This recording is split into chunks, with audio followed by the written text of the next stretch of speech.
بسم اللہ الرحمن الرحیم۔ مسلمان کسی گناہ اور بد عملی کی وجہ سے کافر نہیں ہو جاتا۔ یہ ہیڈنگ ہے۔ بسم اللہ الرحمن الرحیم۔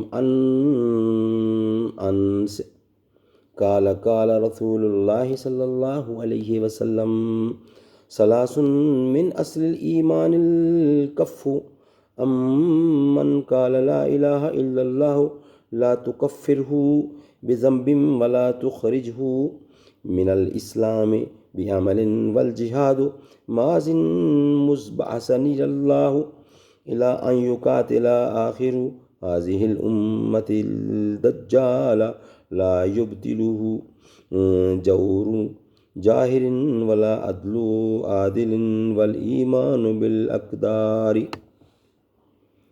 حضرت انس رضی اللہ سے روایت ہے کہ رسول اللہ صلی اللہ علیہ وسلم نے فرمایا، تین باتیں اصول اسلام میں داخل ہیں۔ ایک یہ کہ جو شخص کلمہ لا الہ الا اللہ محمد رسول اللہ کا قائل ہو، اس کے بارے میں زبان کو روکا جائے، یعنی کسی گناہ کی وجہ سے اس کو تکفیر نہ کی جائے، اور کسی بد عملی کی وجہ سے اس کو خارج از اسلام قرار نہ دیا جائے۔ دوسری چیز اصول اسلام میں سے جہاد ہے۔ وہ اس وقت سے جاری ہے جب مجھے اللہ نے رسول بنا کر بھیجا، اور اس آخری زمانہ تک جاری رہے گا جب کہ اس امت کا آخری طبقہ دجال سے جنگ کرے گا۔ مسلمانوں کے حکمران خواہ ظالم ہوں یا منصف، جہاد بہرحال جاری رہے گا۔ کسی ظالم حکومت کا ظلم اور عادل حکمران کا عدل اس کو ختم نہیں کرے گا۔ اور اصول اسلام میں سے تیسری چیز تقدیر پر ایمان لانا ہے۔ اس حدیث میں تین باتوں کو اصول اسلام میں سے بتلایا گیا ہے۔ اول یہ کہ کسی گناہ اور بد عملی کی وجہ سے کسی ایسے شخص کی تکفیر نہ کی جائے اور اس کے خارج از اسلام ہونے کا فتویٰ نہ دیا جائے۔ جو کلمہ لا الہ الا اللہ کا قائل ہو، اس کے بارے میں ایک بات تو یہ ملحوظ رکھنے کی ہے کہ کلمہ لا الہ الا اللہ کے قائل ہونے کا مطلب وہی ہے جو پہلے بھی بار بار بیان کیا جا چکا ہے، یعنی رسول اللہ صلی اللہ علیہ وسلم کی دینی دعوت کو قبول کر کے مسلمان ہو جانا۔ پہلے بتلایا جا چکا ہے کہ عہد نبوی میں کلمہ لا الہ الا اللہ کا قائل ہو جانا اسلام قبول کر لینے کا عنوان تھا۔ خود ہماری زبان اردو میں بھی اس محاورہ کے مطابق کلمہ پڑھ لینے کا مطلب اسلام قبول کر لینا سمجھا جاتا ہے۔ دوسری بات یہاں یہ قابل لحاظ ہے کہ اس حدیث میں کسی گناہ اور بد عملی کی وجہ سے کلمہ گو کی تکفیر سے منع فرمایا گیا ہے۔ گویا رسول اللہ صلی اللہ علیہ وسلم نے اپنے اس ارشاد کے بارے میں امت کو اس غلطی اور گمراہی سے بچانے کی کوشش فرمائی ہے جس میں معتزلہ اور خوارج مبتلا ہوئے۔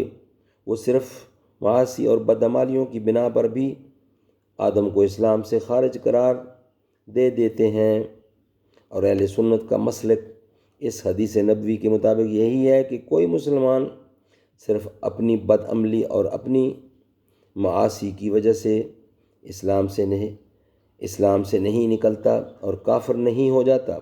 الغرض حدیث کے اس جز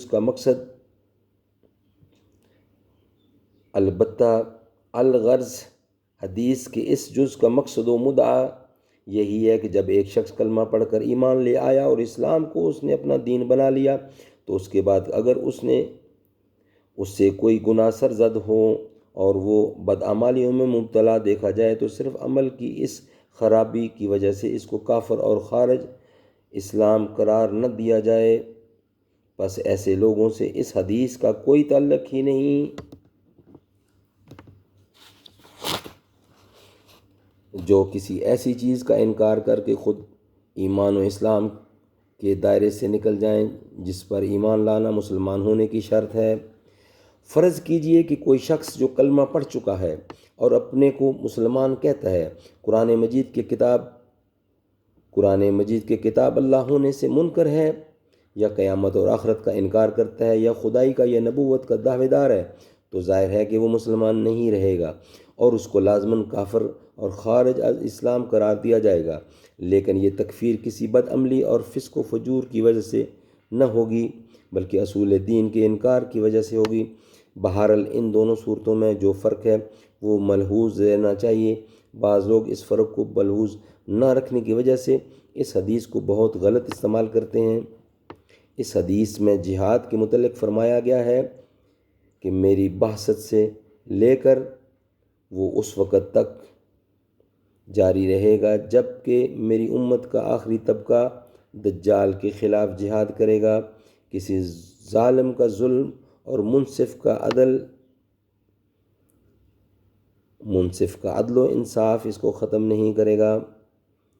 اس آخری فقرہ کا مطلب یہ ہے کہ اگر کسی وقت مسلمانوں کی حکومت کا نظام غلط ہاتھوں میں ہو اور حکمران غلط قسم کے اور ظالم ہوں تب بھی جہاد ساقط نہ ہوگا، اور کسی کے لیے یہ عذر کرنا صحیح نہ ہوگا کہ ہم ان غلط کار حاکموں کی ماتحتی میں جہاد نہیں کریں گے، بلکہ حکومت پر تسلط خواہ اچھوں کا ہو یا بروں کا، بہرحال ان کی ماتحتی میں جہاد کرنا ہوگا۔